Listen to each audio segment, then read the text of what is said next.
제가 말씀을 봉독하겠습니다. 에녹은 65세에 무두셀라를 낳았고 무두셀라를 낳은 후 300년을 하나님과 동행하며 자녀들을 낳았으며 그는 365세를 살았더라. 에녹이 하나님과 동행하더니 하나님이 그를 데려가심으로 세상에 있지 아니하였더라.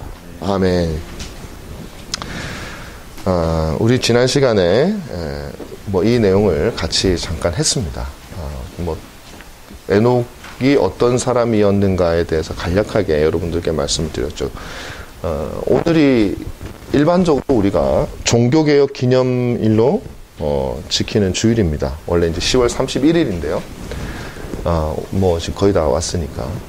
만약에 이제 예년 같았으면 지금 10월달 내내 종교개혁 기념 강좌를 하고 있었겠죠. 여러 종교개혁과 관련된 진리라든지 그런 것들을 여러분들에게 가르치는 그런 일을 했을 텐데, 우리는 지금 그렇게 하지 못했습니다. 그러나 오늘이 우리가 말하는 종교개혁 기념주일이기 때문에 우리가 그것을 꼭 기억할 필요는 있다고 생각을 해요. 왜 그러냐면 이 종교개혁이라고 하는 것은 우리가 오늘날도 필요한 것이기 때문에 그래요. 중세 카톨릭 신자들이 자기들이 틀렸다고 생각을 안 했다는 게 문제죠. 만약에 자기들이 늘 틀렸고 부족함이 있다고 믿었으면 항상 개혁이 일어났을 것이고 종교개혁을 할 필요가 없습니다. 근데 대다수의 카톨릭 신, 특히 이제 이 기득권층에서는 우리들은 틀린 게 없다고 생각을 한 거예요. 그럴수록 개혁이 항상 요구되는 거예요. 틀린 게 없다고 생각할수록 항상 틀린 게 많은 거예요. 지금 우리 시대도 저는 비슷하다고 생각을 해요. 우리들은 나는 잘 믿고 있다. 한국 교회는 잘못됐다는 사람도 많지만 우리는 그렇게 생각할 수가 있지만 끊임없는 개혁이 일어나지 않으면 우리는 중세 로마 카톨릭보다도 더 비참한 지경, 어쩌면 지금 우리가 있을 수 있습니다. 저는 개인적으로 그게 못지않다고 생각을 해요. 그렇기 때문에 교회적으로나 여러분의 개인의 삶 속에서나 종교개혁의 이 정신을 기념하는 것도 굉장히 중요하다. 저는 지금 학교에서 이 종교개혁사를 이번 학기에 두 개를 가르치고 있어요. 하나는 외국 학생들을 대상으로 해서 영어로 가르치고 하나는 한국 그 학생들을 가지고 가르치는데 이 두 그 종교개혁사를 가르치다 보니까 같은 내용을 반복해서 하게 되잖아요. 또 영어로 한번 한국말로 하게 되니까 또 달라요. 그래서 그 종교개혁사를 제가 가르치기 위해서 책을 많이 읽고 하는 와중에 더 그 종교개혁의 정신에 대해서 제가 많이 생각하게 되는 이번 학기라고 해야 되나요? 학기예요. 그래서 제 자신에게도 마찬가지고 그 마틴 루터가 종교개혁을 처음 일으킬 때 오직 믿음으로 말미암는 칭의에 대한 그게 제일 1모토였잖아요. 그것을 주장하게 된 배경과 그 이후에 어떤 정신으로 이 종교개혁을 끌고 갔는가는 정말 오늘날 우리 자신에게 또 이 교회에 정말 필요한 것이다라는 생각을 하게 됩니다. 루터가 방금 말씀드린 대로 오직 믿음으로라고 하는 주제를 가지고 종교개혁을 일으켰어요. 그런데 오늘날 우리들의 문제는 뭐냐면 이 믿음이 도대체 뭐냐 하는 걸 너무나도 잘 몰라요. 너무 힘든 현상이에요.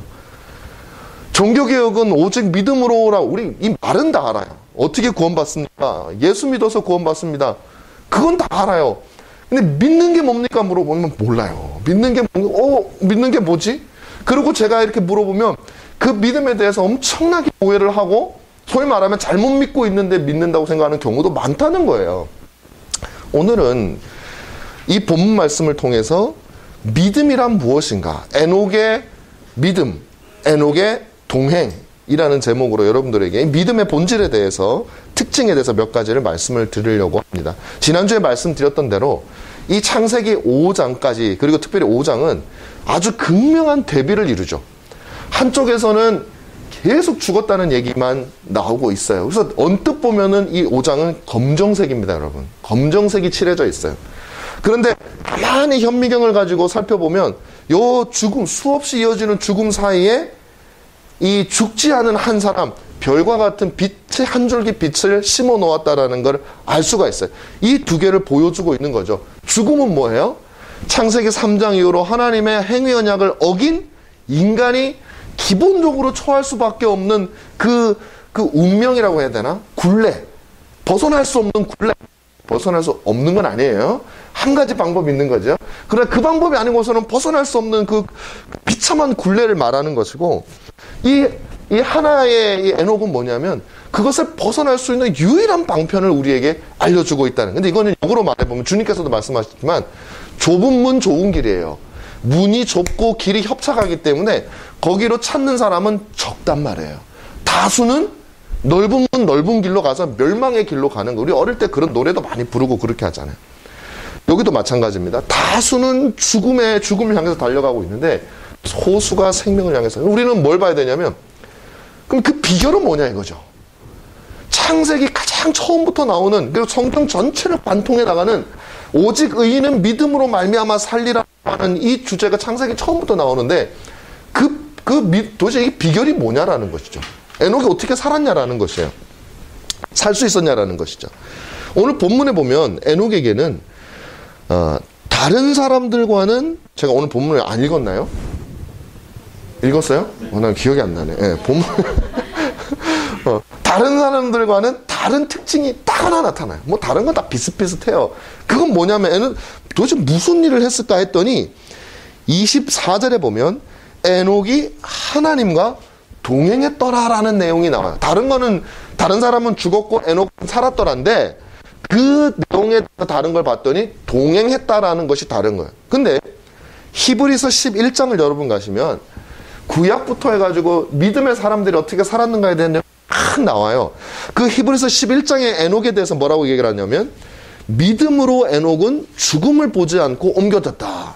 여러분, 우리가 구원을 받는 것은 오직 믿음밖에 없어요. 그래서 히브리서 11장은 믿음이라고 얘기를 해요. 그런데 창세기 5장은 믿음이라고 얘기를 하지 않고 하나님과 동행했다고 얘기를 한단 말이에요. 여러분, 여기는 그냥 흘려보시면 안 됩니다. 아니, 동행을 하면 구원받는, 그러면 믿음으로 구원받는 방법이 하나가 있고 동행으로 구원받는 방법이 하나가 있는 게 돼버리잖아요. 그럼 이 동행이라고 하는 것이 무엇이냐라는 것을 우리가 봐야 돼요. 다시 말하면 이 동행이라고 하는 것은 믿음의 필연적인 결과예요. 다시 말하면 믿음이 없으면 할 수 없는 게 동행이라는 거예요. 우리가 일반적으로 나는 믿음으로 구원을 받아. 히브리서 11장을 보십시오. 믿음으로 구원받은 사람들의 역사를 쭉 했지만 그들의 공통점이 무엇이냐면 그들은 믿음으로 이렇게 살았다가 나와. 이렇게 살았다. 이걸 창세기 5장의 영어로 하면 그들은 믿음으로 하나님과 동행했다라는 게 나요. 다시 말하면 우리의 믿음은 우리를 구원하게 하는 하나님의 원리지만 동행이라고 하는 것은 그 믿음에서 필연적으로 나오는 삶의 열매요 결과라는 것입니다. 그래서 내가 예수 믿었어. 나는 믿음으로 구원받아. 그러면서 못된 짓 하고 그냥 자기 마음대로 살고 그렇게 할 수 있다 없다? 그렇게 해서는 안 된다. 그것은 믿음이 아니다. 라는 것을 보여주고 있다는 사실을 여러분들이 보셔야 돼요. 자, 오늘 굉장히 중요한 원리입니다. 그럼 저는 여러분들에게 이 믿음이 도대체 무엇냐 하는 것을 세 가지 이 동행과 관련되어 세 가지 원리로 말씀을 드리려고 그래요. 첫 번째로는 동행에 대해서 말씀을 드립니다. 동행으로 믿음을 설명하는 거예요. 동행이라는 것은 무엇이냐면 하나님을 의식하는 것이 동행입니다. 에녹이 동행했다 그렇게 돼 있죠. 이건 하나님을 의식했다라는 의미가 돼요. 왜 그러냐고 하면 제가 막 갖다 붙이는 게 아니고 여러분 히브리어로 동행이라는 말의 의미를 잘 살펴보면 그냥 가는 게 아니에요. 이 팔짱 끼고 걷는 거 있죠. 여러분 옛날 생각해 보십시오. 이게 팔짱 요새는 뭐 낀지 오래되셨을 것 같아서 제가 뭐 굳이 얘기는 안 하겠지만 느낌을 잘 모르시겠죠. 팔짱을 딱 껴요. 저는 제 아내하고 저는 저희 부모님이 팔짱 끼는 걸 별로 못 봐가지고요. 전 처음에 집사람하고 연애할 때 팔짱 끼고 하는데 막 너무너무 어색하고 막 가끔 가다가 팔짱 탁 끼고 그러면 막 어색하고 막 그렇더라고요. 근데 지금은 많이 익숙해졌는데 우리 딸이 이제 좀 커가지고 이제 저를 팔짱을 탁 끼니까 내가 우리 딸하고 너무 가까워진 그 느낌이 드는 거예요. 너무 좋더라고요. 팔짱 낀다는 게. 요 동행이 그거예요. 여러분 하나님과 여러분들이 동행했다라 무슨 말만 하면 하나님과 여러분이 동행했다라고 하면은요. 그건 뭐냐면 여러분들이 하나님과 팔짱을 꼈다라는 원래 그 의미가 그거예요. 팔짱을 끼면 특징이 있어요. 의식하는 거예요. 이 사람이 지금 어떤 감정을 가졌는지, 지금 빨리 가고 싶은지, 늦게 가고 싶은지, 아니면 지쳤는지, 이게 팔짱 딱 끼면요, 다 느낌이 와요. 그러니까 끊임없이 옆 사람을 의식하게 되는 거예요. 제가 어색했던 이유도 자꾸 의식에 대해서 어색했던 거예요, 옛날에. 그게 습관이 되지 않았으니까. 하나님을 의식하면서 살아가는 삶. 여러분, 동행이라는 건 그런 거예요. 우리 옛날 우리 어르신들 보면, 할아버지는 저 앞에 혼자서 막 그러고 가고 있고, 할머니는 뭐 짐 지고 막 이렇게 뭐 짊어지고 천천히 가고 있고, 그럼 할아버지가 가다가 빨리 오라 그러고, 여러분, 이건 동행이에요, 동행 아니에요? 동행은 어떻게 해야 되냐면은, 할아버지가 빨리 갈 게 아니라, 가가지고 짐을 들어주고 같이 가는 게 그게 동행이에요. 그러니까 우리 옛날 어르신들은 잘 동행을 안 했어. 사실은 부부간에도 동행을 안 하고, 삶 자체가 그런 거죠. 갈 사람 가고, 그냥 안 오면 뭐라 하고 뭐 이런 거죠. 그런 게 아닙니다. 같이 가는 거예요. 같이 의식하면서 가는 거예요. 그래서 하나님께서요, 이건 제 상상입니다. 에녹을 데려갔을 때 에녹의 나이가 365년이거든요. 여기 365세를 살았더라. 이 365세도 이거는 뭐 어떤 성경적인 막 그런 교리적인 그런 건 아니에요. 근데 한번 생각해 보세요. 366세일 수도 있고 367세일 수도 있고 364세일 수도 있는데 왜 하필이면 365세예요? 1년이 며칠이에요? 365일. 그러면은 모세가 이거를 지을 때 365일을 알고 지었구나. 뭐 그랬을지도 모르겠어요. 근데 이때는 아마 원력이 우리하고 같지 않았을 거예요. 그죠? 옛날 히브리기 때문에. 우연의 일치일 수도 있지만 저는 우연의 일치로 생각하고 싶지 않아. 왜? 365일 하루도 빠지지 말고 하나님과 동행하라는 거예요. 동행을요, 나는 한 2, 3년 전에 동행했습니다. 제가 성도들을 만나면 예전에 만났을 때 많이 듣는 얘기가 그거예요. 옛날 얘기. 제가 그게 참 싫다 그랬죠. 옛날에 내가 막 체험하고 막 기적을 보고 막 환상을 보고 막 목사님한테 이제 내 신앙에 대해서 막 얘기를 해주고 싶은 거야. 그럼 얘기하면 막 30년 전에 처음 믿을 때 막 뭐 하나님 나타났던 얘기. 그럼 제가 속으로 늘 그렇게 얘기한다니까. 아니 권사님, 30년 전 얘기 좀 그만하시고 30년 전에 동행하셨던 얘기 좀 그만하시고 어제 동행하셨던 하나님, 그리고 오늘 아침에 동행하셨던 하나님, 지금 동행하시는 하나님에 대해서 좀 얘기 좀 해주세요. 왜 맨날 30년 전 얘기만 하세요? 요즘에 많은 분들이요, 30년 전 추억을 가지고 살아가시는 분들이 너무 많아요. 하나님과의 만남도 그래요. 그게 아니라 매일매일 지금, 그렇지 않으면 동행이 안 된다니까. 한 사람이 앞에 달려가 땡겨. 믿음이란 무엇인가? 하나님과 팔짱을 끼고 순간순간 그분을 의식하며 살아가는 것이, 그게 믿음이에요, 여러분. 믿음이 있는 사람은 그렇게 하기를 원하는 사람이에요. 물론 못할 때도 있어요. 못할 때도 있어요. 그래도 믿음의 본성은 뭐냐면 우리를 그걸 생각나게 하셔서 아이고 내가 못했구나, 해야지라는 마음을 끊임없이 들게 만드는 게 살아있는 믿음이 있는 사람의 특징이에요. 그래서 하나님을 의식하는 거죠. 에녹이 구원받은 것은 하나님과 동행했는데 그것은 하나님을 늘 의식하면서 살았다라는 뜻이죠. 종교개혁자들은요, 코람데오라는 말을 썼어요. 코람데오. 예, 라틴어인데 무슨 말이냐면 하나님 앞에서라는 뜻이에요. 바로 하나님 앞에서 살아가는 삶이에요. 그게 무슨 말입니까? 하나님 의식하면서 사는 거예요. 팔짱 끼고 있으니까. 그러니까 하나님 앞에서 사는 거는, 의식한다는 건 참 그게 그래요. 하나님이 날 쳐다보고 있다고 생각을 하고 사는 거예요. 여러분, 사람이 여러분을 볼 때하고 여러분 안 볼 때하고 우리 행동이 달라집니까? 안 달라집니까? 글쎄요, 그게 안 달라지는 일관된 사람이 세상에 예수님 빼고 존재하는지는 모르겠지만 저는 없다고 봐요. 예수님 빼고는. 누군가가 보는 것과 아무도 안 보는 것은 우리가 달라져요. 그게 사람의 본성이죠. 자, 그런데 제가 예전에 여자분들이 좀 그런 게 더 많은 것 같아요. 예전에 제가 사역을 할 때 전도사님, 또 남녀 차별 아닙니다, 이거는. 또 오해하지 마시고. 지금 무서워. 무슨 말만 하면 어떻게 될까. 전도사님이 계셨는데, 어머니 뻘 되는 전도사님이셨어요. 참 좋은 분이셨어요. 제 동료 전도사님의 어머니셨는데, 참 좋은 분이셨는데, 가끔 가다 보면 우리한테 약간 엄하게 하실 때 있잖아요. 엄하게 하실 때. 이제 아들 같으니까. 그러다가도 갑자기 전화가 다, 성도들한테 전화가 와요. 그 엄한 목소리 하다가도 전화를 딱 받으면, 여보세요? 막 이렇게 하시는 거예요. 다른 사람, 우리가 듣고 있는데, 완전히 이렇게 생각이 드는 거죠. 다 그렇더라고요, 보니까. 무슨 말이에요? 사람이 의식이 되어지면 우리의 목소리가 달라지고, 우리의 태도가 달라질 수밖에 없어요. 누구냐에 따라 달라지는 거죠. 코람데오는 뭐냐면, 하나님을 의식하고, 하나님이 나를 보고 있다는 걸 생각하고 사는 건데, 이건 사람하고 좀 달라요. 두 가지 면에서 다릅니다. 첫 번째, 하나님은 어디든지 계시다는 게 사람하고 달라요. 그래서 우리는 언제 어디서나 하나님 앞에서 산다라는 말이에요. 시편 139편 7절에서 10절에 이렇게 기록되어 있습니다. 내가 주의 영을 떠나 어디로 가며 주의 앞에서 어디로 피하리이까? 내가 하늘에 올라갈지라도 거기 계시며 수월에 내 자리를 펼지라도 거기 계시니이다. 내가 새벽 날개를 치며 바다 끝에 가서 거주할지라도 거기서도 주의 손이 나를 인도하시며 주의 오른손이 나를 붙드시리이다. 하나님은요, 없는 데가 없어요. 수월, 저 죽은 자들의 나라에 가서도 하나님이 계시다는 거예요. 하늘에도 하나님이 계시고 세상 모든 것에, 우리는 하나님의 눈을 피할 곳이 있다 없다?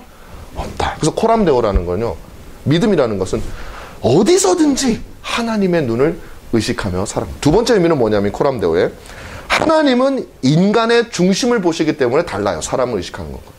이게 어떻게 보면 이것도 중요해요. 사무엘상 16장 7절 말씀에 이렇게 되어 있습니다. 사람은 를 보거니와 나 여호와는 중심을 보느니라. 사람들은 우리의 겉모습만 꾸미면 되는 거예요. 근데 하나님은요, 우리의 됨됨이가 변해야 돼요. 우리의 속이 변해야 돼요. 겉만 꾸민다고 되는 게 아니에요. 예수님께서는요, 이렇게 말씀하셨어요. 마태복음 6장 1절 이하에서 사람에게 보이려고 그들 앞에서 너희의 의를 행하지 않도록 주의하라. 그리 아니하면 하늘에 계신 너희 아버지께서 상을 받지 못하느니라. 그러니까 사람들에게, 그러면서 예를 뭘 두셨냐면 구제와 기도를 두셨어요. 바리새인들이요, 구제할 때 티를 그렇게 내는 거예요. 나 구제해, 막 나팔 불고 사람들한테 알리고 그러는 거예요. 기도할 때도 막 나 요즘에 금식 기도해, 막 얼굴에다 막 살 빠진, 막 살이 안 빠져 보이면 막 화장을 해서라도 살 빠진 티를 내는 거예요. 사람들이 보기에, 야, 네 얼굴 왜 이렇게 망가졌냐? 나 여기 금식하거든. 그런 거예요. 무슨 말이에요? 기도는 종교적 행위를 말하는 거예요. 구제는 소위 우리가 말하는 선행을 말하는 거예요. 종교적 행위나 선행이나 어떤 것에 있어서도 우리는 하나님을 의식하면서 해야지 사람들을 향해서 외적으로만 해서는 안 된다라는 거예요. 그건 우리는 하나님 앞에서 행해야 된다라는 것이에요. 그리고요, 남에게 보이기 위해서 하는 기도와 구제는요, 오히려 하나님을 의식하는 게 아니라 하나님을 무시하는 거예요. 우리 속마음은 안 그런데 하나님이 바보 같으셔서 내 속마음을 모르겠지 하고 하나님을 무시하는 행위라는 거예요. 그러니까 우리가 신앙생활을 한다 그러면서 사람들을 의식하면서 신앙생활을 하기 시작하면요, 그것은 오히려 하나님을 무시하는 행위가 되는 거예요. 그래서 종교개혁자들이요, 천주교의 의식적인 예배, 예식적인 것들을 그렇게 경멸했던 거예요. 그들은 사람의 중심에 관심이 없어요. 외적으로 내가 7가지 성례에 참여하냐 안 하냐, 신부가 시키는 거, 교회가 정해놓은 거 하나 안 하냐, 거기에만 초점이 가 있다고요. 그래서 모든 걸 다 치워버린 거예요. 예배당 안에서 성상이고 뭐고 다 치워버린 거예요. 오직 눈에 보이지 않는 하나님의 말씀, 우리도 우리 중심이 어떠냐에 따라서 하나님이 우리 중심을 가꾸는데 그들의 신경 씁니다. 여러분, 오늘날 제가 아까 종교개혁 얘기하면서 중세와 달라진 게 별로 없다라고, 더 심할 수도 있다고 얘기했잖아요. 바로 이런 거예요. 얼마나 많은 개신교 성도들이 자신의 중심을 살피는 일에는 별로 관심이 없고, 왜? 몰라요. 가르치질 않으니까 내 중심을 뭐 어떻게 살펴야 될지를 알 수가 없어요. 그러니까 눈에 보이는 것만 집중하는 거예요. 내가 헌금을 얼마 하는지, 내가 뭐 새벽 기도는 남들보다 얼마나, 그걸로 내 믿음을 판단한다니까요. 물론 그게 하나의 판단 요소가 뭐 아주 안 되는 건 아니에요. 될 수도 있어요. 그러나 아닐 수도 있어요, 얼마든지. 그래서 우리의 신경은요, 우리의 중심을 보시는 하나님을 향해서, 그러면 저절로 뭐가 되냐면 하나님의 말씀에 관심을 가지게 돼요. 그 말씀으로 내 마음을 살피게 되는 거예요. 말씀을 모르면 내 마음을 살필 수가 없어요. 그래서 종교개혁자들, 그리고 참된 신앙인들은 하나님의 말씀을 사랑하고 그 말씀을 연구하고 배우는 거예요. 무식하면 내 마음을 모르고, 무식하면 저 외적인 것밖에 판단할 수가 없기 때문에 그런 거예요. 그래서 여러분, 청교도들 그리고 우리의 종교개혁자들은 뭘 강조했습니까? 중생을 강조했어요. 중생. 거듭나는 걸 강조해요. 왜? 우리의 겉은 꾸밀 수 있어요. 그럼 우리의 속, 우리의 영혼의 본질은, 죄악된 본성은, 아담의 피가 흐르는 우리의 본성은 우리가 어떻게 바꿀 수가 없어요. 그건 하나님께서 우리의 본성을 변화시켜 주셔야 돼요. 그래야지 도금이 아니라 순금이 된다고요. 겉만 금을 칠한 게 아니라 속까지도 금을 칠한 게 되기 위해서, 금이 되기 위해서는 우리에게 중생이 반드시 필요하고 거듭남이 필요하고. 그러므로 이 하나님과의 동행은요, 오직 거듭난 사람들만이 할 수 있어요. 그래, 하나님을 의식하면서 살 거 아니에요. 이렇게 거듭났다는 건 무슨 말이냐면요, 그의 소속이 바뀌었다는 거예요. 그 전까지는 땅 소속이었어요. 이 눈에 보이는 세상 소속이었어요. 나의 즐거움은 오로지 이 눈에 보이는 세상의 모두가 다 있었어요. 그러나 거듭났다라고 하는 것은 이제는 나의 즐거움과 나의 소망이 이 땅에서 하늘로 옮겨져 갔다는 얘기예요. 그것이 바로 거듭남의 특징입니다. 에녹이 천국에 갔던 이유는 뭐예요? 자기의 소속이 천국이기 때문에 천국으로 간 거예요. 자기 소속대로 가는 거예요. 비록 에녹은요, 하나님과 동행했잖아요. 비록 그 에녹은 이 세상에 살았지만 이 세상에 속한 사람이 아니었어요. 그는 이 세상에 살면서도 자기의 시티즌십, 자기의 시민권은 하늘에 있었어요. 사도 바울이 정확하게 동일한 거예요. 내 시민권은 저 하늘에 있다라고 사도 바울은 얘기했어요. 그는 로마의 시민권이 있어요. 이거는 임시적인 시민권이에요. 이건 없어질 거예요. 나의 영구적인 시민권은 저 하늘에 있다라고 고백을 했었습니다. 그러니 하나님이 데려가시는 거예요. 자기 나라로. 야, 넌 내 시민이잖아. 너 거기 살면 안 돼. 일로 와. 에녹 일로 와. 우리에게 그 믿음의 본질을 보여주는 거예요. 늘 하나님 나라를 내 나라로 소망. 그러니까 세상을 바라볼 때 하나님 나라의 관점으로 바라는 거예요. 대한민국 국민이지만 여러분이 대한민국 시민이 굉장히 중요해요. 그렇지만 그보다 더 중요한 것은 여러분은 하나님 나라의 백성. 그래서 대한민국의 헌법이나 대한민국의 법이나 대한민국의 도덕이나 이 모든 것들이 내가 속한 그 나라인 하나님의 나라의 법에 맞지 아니하면 우리는 그것을 어떻게든 주님의 나라와 일치될 수 있도록 그 법을 따라야 되는 거예요. 오늘 역전 현상이 일어났어. 내가 지지하는 정치인, 내가 지지하는 정당, 그게 성경에 어긋나든 말, 나는 일단 그걸 따라. 그 소리를 더 듣고 싶은 거예요. 그게 어느 정당이든 전혀 문제되지 않아요. 이건 이 정당일 수도 있고 저 정당일 수도 있어요. 그러다 보니까요, 기독교인들도 서로 그거 갖고 싸워요. 저는 그게 너무 속상해요. 우리는요, 누구 정당 소속이 아니에요. 우리는 하나님 나라의 소속이어서 만약에 생각이 다를 수도 있잖아요. 서로 대화할 수 있어요. 서로 싸우는 게 아니라 서로 대화할 수 있어야 되는데 서로 싸워요. 왜? 이 땅의 시티즌십이 하늘나라의 시티즌십보다 우리 속에 먼저 되어 있는 건 동행하는 사람의 태도가 아니에요. 사랑하는 여러분들은 이 땅에 속한 사람이 아닙니다. 에녹은 늘 내가 갈 하나님의 나라를 생각하면서 살았어요. 미국에 가도요, 이민을 가도요, 아니면 뭐 유학을 가도요, 어떤 사람은 나는 늘 한국 사람이야 하고 생각하면서 한국 뉴스, 한국 그 소식에 많이 관심을 가지는 사람이 있어요. 그런 사람은요, 다는 아니지만 어떻게든 한국에 와요. 뭐 돌아오든지 아니면 자주 방문하든지 한국을. 근데 아예 한국 소식 끊고 미국에 아예 그래서 사는 사람이 있어요. 그 사람은 그냥 평생 미국에 살다가 죽어요. 왜? 정신적인 내 마음의 고향은 다른 곳에 있기 때문에 그런 거예요. 여러분의 마음의 고향은 어디에 있습니까? 이 땅에 있습니까? 하늘에 있습니까? 두 번째로, 동행은 첫 번째는 하나님과 의식하고 하나님과 팔짱 끼면서 매일매일 걷는 거라 그랬죠. 두 번째는 뭐냐면 하나님을 기쁘게 하는 것이 동행입니다. 동행에도 종류가 많아요. 아까 말씀드렸지만 항상 기쁜 건 아니에요. 모든 동행이. 그냥 짜증나는 사람하고 어쩔 수 없이 가야 되는 동행도 있어요. 끌려가는, 팔짱 낀다고 다 행복한 거 아니에요. 여러분 그 죄수들 데려갈 때 간수들이 어떻게 데려갑니까? 손잡고 갑니까? 팔짱 끼고 가죠. 양쪽에서 팔짱 딱 끼고. 그거 막 괴로운 동행이에요. 저 재판전까지 가는데도 그냥 괴로운 동행이에요. 모든 동행이 하나님을 기쁘게 하는 거 아니에요. 근데 믿음의 동행, 에녹이 했던 동행은 하나님을 기쁘시게 하는 동행이라는 거예요. 히브리서 11장 5절에는 이렇게 돼 있어요.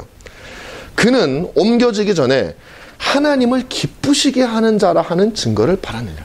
하나님이 에녹하고 동행을 하면요, 너무 기뻐, 너무 좋아, 하나님을 행복하게 하는 동행이라는 거예요. 그럼 왜 그럴까요? 여러분, 어떤 동행이 하나님을 행복할까요? 첫 번째는 뭐냐면 이거예요. 첫 번째는 하나님의 말씀과 하나님의 명령을 잘 따르는 동행이죠. 하나님의 말씀을 잘 아까 말했지만 하나님을 의식하고 살아가는 사람들이에요. 그건 하나님께서 기뻐하셔요. 근데 그거의 전부가 아니에요. 우리는 항상 하나님을 의식할 수 없고, 우리는 하나님의 모든 명령을 다 지킬 수는 없기 때문에, 하나님은 그렇게 따지면 하나님 우리한테 기분 좋았다, 기분 나빴다, 막 화났다, 좋았다 이렇게 해야 돼. 그게 아니에요.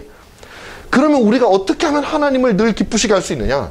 비록 우리가 하나님의 모든 말씀을 다 듣지는 못할지라도 성경은 우리에게 말하기를 우리가 하나님께 의지하면 된다 그랬어요.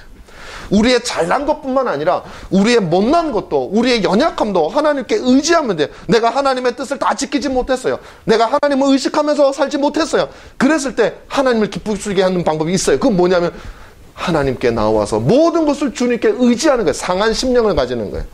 그래서 시편 34편 8절에 여호와는 마음이 상한 자를 가까이 하신다. 그래서 마음이 상한 자를, 잘난 자를 가까이 하신다고 하지 않아요. 우리는 어차피 죄인이기 때문에 주님이 우리가 잘나서 가까이 하는 게 아니에요.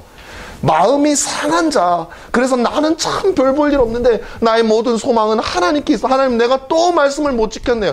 내가 또 하나님을 의식하지 못하고 또 하루를 살았네요. 내 마음대로 살았네요. 그리고 뻔뻔하게 가는 것이 아니라 하나님, 나는 불쌍한 사람이니 나를 받아주시옵소서. 그거예요. 그게 하나님 기쁘게. 여러분 자녀 기를 때 그렇잖아요. 자녀가 제일 여러분 기쁠 때가 언제예요? 여러분의 뜻을 완벽하게 지키면 기쁘죠. 근데 또 기쁠 때가 있어요. 그것만 기쁜 게 아니에요. 완벽하게 지키면서 완전히 아버지하고는 마음을 딱 떼. 엄마하고는 마음을 딱 떼. 난 독립이다. 엄마 시키는 건 할게요. 그렇지만 나는 나 독립이에요. 그럼 좋긴 좋은데 뭔가 좀 서운해, 부모 입장에서는. 근데 여러분 다 장성한 자녀가 독립해도 좋지만 너무 독립하면 좀 서운하잖아요. 막 고민이 생겼어. 그랬을 때 부모님한테 와서 아버지, 이건 어떨까요? 어머니, 내가 이런 고민이 있는데 이건 어떨까요? 이렇게 물어봐주면 얼마나 좋아요. 아버지, 내가 좀 이게 약한데 아버지 힘이 아직도 좀 필요합니다. 매일 와가지고 막 이렇게 하는 것도 그러니까 그건 부담스러울 수 있죠. 근데 하나님은 그 부담스럽지 않아요. 하나님은 모든 힘과 능력이 있으시고 우리에게 힘이 없다는 걸 아시는 분이시고, 우리가 설령 무엇을 한다 할지라도 그건 하나님의 은혜를 공급하셔서 하는 것을 주님이 주신 걸 다 알기 때문에 우리가 하나님 앞에 두 손 들고 오면 올수록 하나님은 기쁘신 거예요. 인간 부모하고 달라요. 이거는 하나님 능력이 무한하셔요. 그래서 자신에게 의지하면 의지할수록 하나님은 좋아하셔요. 그게 바로 하나님을 기쁘시게 하는 에녹의 방식이었다라는 것입니다. 그러므로 하나님이 관심을 가지는 것은 여러분에게 상한 심령이 있는지, 여러분에게 애통한 마음이 있는지, 여러분이 정말 하나님만 붙들려고 하는 마음이 있는지 그 마음을 보신다는 거예요. 바로 에녹은 이 마음이에요. 이게 믿음이에요. 그럴 때 하나님을 기쁘시게 하는 동행이 일어나게 됩니다. 세 번째, 이 에녹의 동행은 그리스도를 바라보는 동행이었다. 여러분 이게 참 재밌는 거예요. 창세기 5장에 그리스도가 어디 있어요? 창세기 5장에 예수님이 나오지도 않았는데 아직까지. 창세기 5장에 그 얘기도 없어요. 보면 여기 에녹이 예수님을 바라봤네 어쩌네 저쩌네 그런 얘기가 없어요. 그럼에도 불구하고 저는 이렇게 주장을 합니다. 다 이유가 있어요. 여러분, 사람이 마음이 가난해지고 상한 심령이 됐다고 해서요, 자기 자신에게서 상한 심령이 됐다고 해서요, 하나님에게 바로 달려갈 수 있는 건 아니에요. 그게 사람의 특징이에요. 예를 들면 내가 하나님께 잘못했어. 하나님이 내가 시킨 거 또 못했어. 내가 또 하나님을 의식하지 못했어. 이렇게 되면요, 하나님을 의지하면 좋긴 좋은데 의지가 안 된다고요. 의지할 수가 없어. 왜? 잘못했다 생각 들면 하나님에게서 멀어지게 됩니다. 여러분, 미안해서라도 교회 가다가도 죄 지으면 희한하게 교회를 안 가는 사람들이 있어요. 그 양심이 그래도 살아있는 거예요. 왜? 예를 들면 여보 남편이 교회 안 가요. 그러면 여보 교회 가자 이러면 남편이 아유 내가 이렇게 죄를 지고 어저께 막 술 먹고 돌아서 막 이렇게 했는데 어떻게 교회를 가? 내가 이런 짓을 했는데 하나님 앞에서 이런 짓을 했는데 양심이 있어 나 교회 못 가. 그게 사람의 마음이에요.